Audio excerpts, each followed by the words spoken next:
Thanks Ivan and Dylan. Hello and welcome to a special ANZAC Day edition of Western Perspective. I'm Nelson Liu.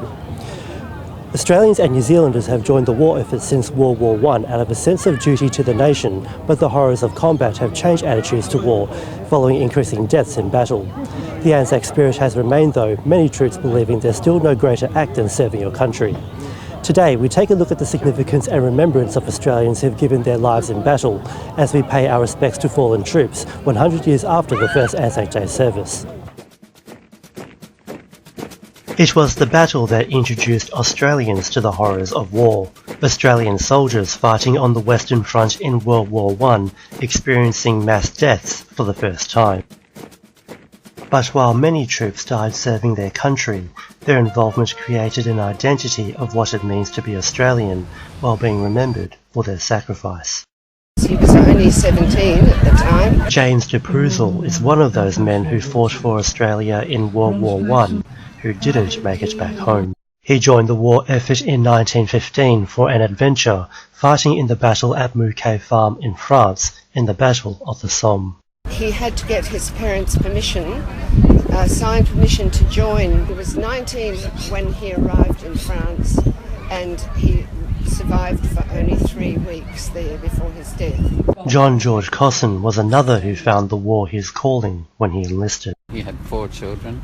He was in his late 40s when he left here, and so I think he was just very keen to be involved in the effort. Despite rising up the military ranks to lieutenant, he didn't survive after arriving in France, instantly killed by German shellfire in August 1915. He has been remembered also for his role in the First World War, even though he was not in the military before the war. Certainly the family have remembered that. Both men saw the war as an opportunity to serve their country. I think to fight for king and country was a very important thing in that time, or for queen and country. And many like them have been remembered for their efforts.